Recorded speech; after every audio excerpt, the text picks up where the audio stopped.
Hey guys, welcome to Kingdom College. Today we'll be going through a selective high school trial test, specifically focusing on comprehension and English conventions. So we'll be doing Power Reading Test 14 today. So firstly, we're going to be answering questions 1 to 4, and this will be a closed passage. So if you guys have watched our previous video, I'd like you guys to pay attention to the context, and by context, I'm speaking about the sentence before and after the missing sentence. Also, please be mindful of the key concepts and key words that we have been introduced in these sentences or these extracts, right? So we know that this extract is about the moon. Also, please read this extract before we go through it. So, in 1969, the first man walked on the moon. A fairly simple sentence. We're just being introduced that we're going to be talking about the first ever people to ever land on the moon. At the time, the United States and the Soviet Union were involved in a space race to be the first to reach their goal. Okay, so question 1 or sentence number 1 should involve something that could flow into the United States and the Soviet Union desiring to be on the moon. And this is a very introductory, this is the first paragraph after all, so it's a very introductory sentence, right? So A, the mission was fraught with danger. We actually have not been introduced to a specific mission yet. B, the Soviets were first to get into space. We haven't been introduced to the Soviets in the first sentence. C, this effectively dashed the Soviets' hopes. Once again, no Soviets mentioned. D, the computer had selected a field of boulders. Well, we haven't been introduced to technology yet, actually. Now, E, this momentous event, the Apollo 11 mission, came as a culmination of many years of research, experimentation, and risk-taking. This is very much the answer because mainly because of the process of elimination, but also because we're actually acknowledging now this momentous event, right, that they landed on the moon. We're acknowledging that, and now we're allowing it to flow into the fact that, you know, the US and the Soviet, they had a race and they wanted to go to the moon. So E should be our answer and is the correct answer. So E would be the correct answer. Okay, question 2, however, we're gonna be, since we're looking at the last sentence of a paragraph. By the way, that is something you guys should pay attention to. I would highly suggest it because it just makes everything so much more easier and it makes sense. You'll also improve your structure by paying attention to these small little details, right? So considering that question 2 is a last sentence, we know they're supposed to wrap it up. It's supposed to be finished somehow, right? So it was as tall as a 37-story building, but unfortunately it exploded at the launch. Firstly, what is it, right? Where it is basically what the Soviet has built, the spacecraft, okay? Right, so question 2 should tell us, okay, like, well, it exploded, so what was the outcome? The mission was fraught with danger, as the Soviets' recent experience had clearly showed. This is not actually a mission, it was a spacecraft. B, the Soviets were first to get to space, however, the US boldly announced that they will be first landing a man on the moon. That's not true. We're actually moved on from B now. We're now moving on to their second mission, or at least the spacecraft, right? C, this effectively dashed the Soviets' hopes. Now, this is a great summarizing sentence, though simple, very effective. So since it sums it up, it's the last sentence of the paragraph. The answer is C. I'll tell you why it's not D, though. It's because it's mentioning a computer, and we actually haven't been introduced to like a technology that isn't out of outer space related right now. And so this computer that we're talking about in D is something that's trying to scan something, but we're talking about building an spacecraft, sorry. So it actually cannot be D. Thus, the answer is C. Okay, and as previously mentioned before, when I told you guys to pay attention to structure, question 3 is actually the first sentence of a new paragraph, right? So we have our introductory paragraph around here, right? And question 2 was, well, we had to answer that. And so considering that question 2 had summed up, or at least concluded the introductory paragraph, the following sentence should be able to flow into the next paragraph, right? But also at the same time, this sentence needs to introduce a new concept, right? We need to find out what this new concept is. So let's take a look at the following sentence. There is the possibility that the men dying or of being marooned on the moon. So now we're looking at the dangers of outer space, of being out like on the moon, right? So the mission was fraught with danger, as the Soviets' recent experience had clearly shown. Okay, now this is a very good option because we know that the recent experience of the spacecraft exploding and also not being able to get on the moon first, we were talking about that. That is something that could be brought up. And also, it introduces the fact that this mission is like very dangerous. They could actually flow more into like, the moon and outer space. It was we had that risk of being marooned and isolated and being lost, right? B, the Soviets were first to get into space. We're not talking about that right now, so can't be B. And D, once again, they're talking about this technology. Right now, we're not talking about technology. We're talking about the dangers of space. Okay, so the answer should be A. Now, if we take a look at question 4, let's take a look at the sentence before and after. Okay, this is its own paragraph by itself as well, which is very interesting. So, the astronauts discovered a glitch when they attempted their landing. Keyword glitch, and then they put the craft on manual control and found a suitable place. Manual control, right? A craft on manual control. Now we're starting to talk about the details and how to maybe like drive this spacecraft. So A, the mission, we have already done that, sorry. B, the Soviets were first getting space. We're not really talking about the Soviet and the US. Yes, we are talking about Soviet, but we're not talking about the US, so no. So that means D should be our option, okay? Because we're talking about the technological aspect of it, and now since it's the computer, it's appropriate for us to mention it. So therefore, the answer for 4 should be D. Okay, our next extract is a poem, right? And so we should be paying attention to language conventions, English techniques, specifically poetic features. If you guys are not aware of that, please try and familiarize yourselves with it.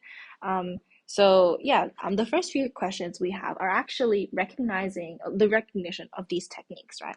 So for question 5, breezes dart through houses like trapped birds is an example of which literary device? The reason why the answer is D is because similes need like, right? So you're comparing one thing to another, or it has two as, okay? So for example, that girl is as fast as a cheetah. I'm saying that girl she's running so quickly, so fast that she might as well be a cheetah, an animal known for its speed and dexterity, right?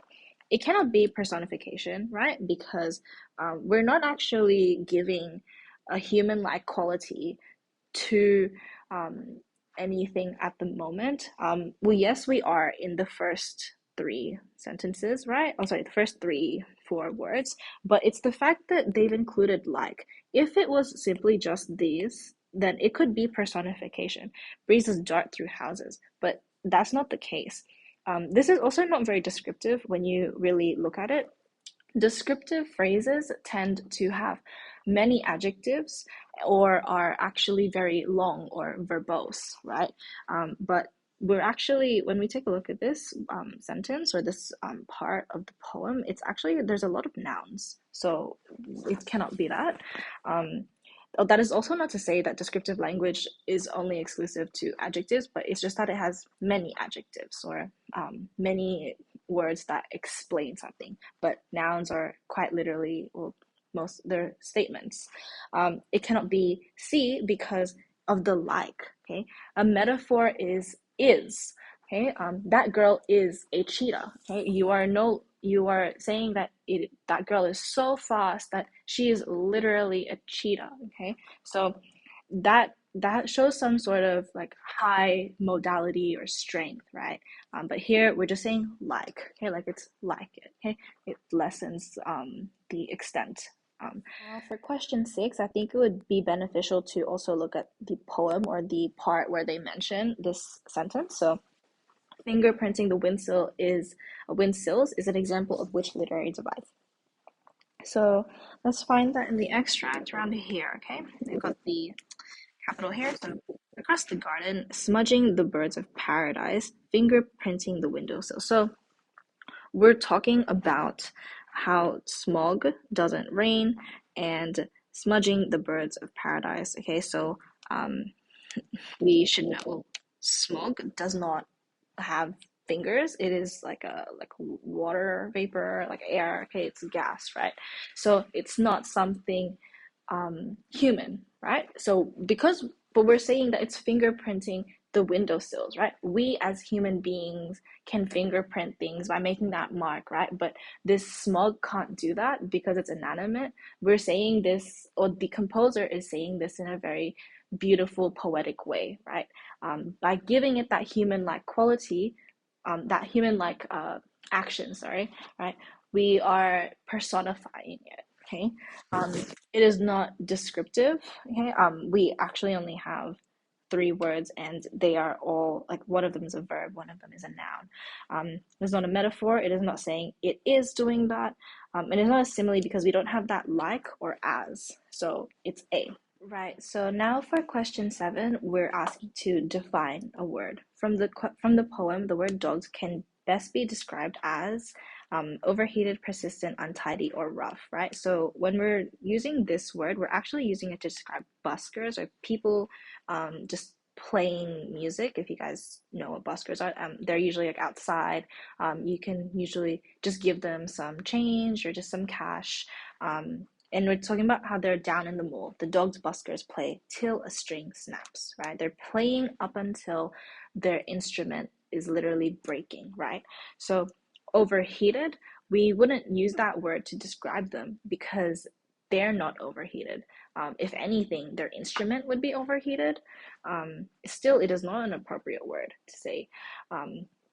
Because it's not like this word is also used to describe usually like objects, and we're talking about buskers, we're talking about people. Untidy, we actually it doesn't actually say anything about them being untidy or messy. Just because of a string snaps doesn't mean that someone is messy. um, there's actually nothing in the extract that would imply that they're any of that. So um, rough, that's not true. Simply because this sentence actually appears as if they're tired, right? Like it actually seems like they don't really want to do it anymore, but they do it anyway. Okay. Till the string snaps is where I'm getting that explanation from, because like it seems like, oh, like they don't want to, but they're gonna keep doing it until like their instrument breaks, almost as if like it's implied, heavily implied, that it's because they need money. Okay. um so B would be the answer because like uh, by knowing that they're going to play until their instrument breaks, we know like, oh, they have to keep going to make other people happy, to get more money, to afford to be there, right? Persistence has got to do with um, just having that duty or having to do it, okay, and then continuing to do it, okay. Um, Also, that this is an explanation in case you don't know what dogged means. Dogged means to be persistent, in case you guys did not know, but that's just based on the context as well.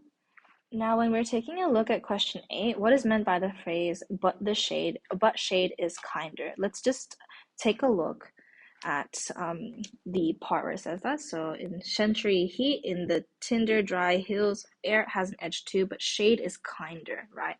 So here, air has an edge, tinder dry hills. We know that the setting beforehand is it's like, oh, it's harsh, okay, it's not very nice. Shade is kinder, as in it's softer, it's something that's like protective, comforting, right?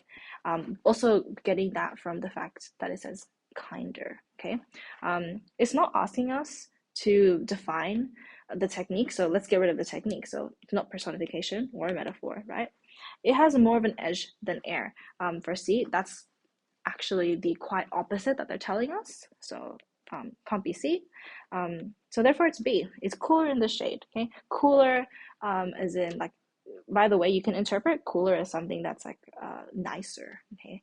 So unfortunately, we don't have enough time to go through the entire quiz, but I would like to go over some skills I'd like you guys to review. So please review your English techniques, specifically your poetic techniques.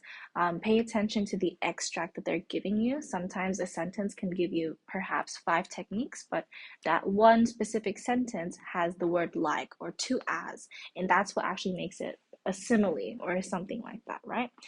Please review your definition specifically in relation to the English techniques, English language. Please be very specific with it because English is a very discursive language. And also be mindful of the context, right? The context can often change the meaning of the entire extract and thus your answer. So once again, really sorry that I can't go through the entire quiz like I had before, but please have an attempt by yourself. Be mindful of these things I've pointed out, and I'll see you guys next week. Take care.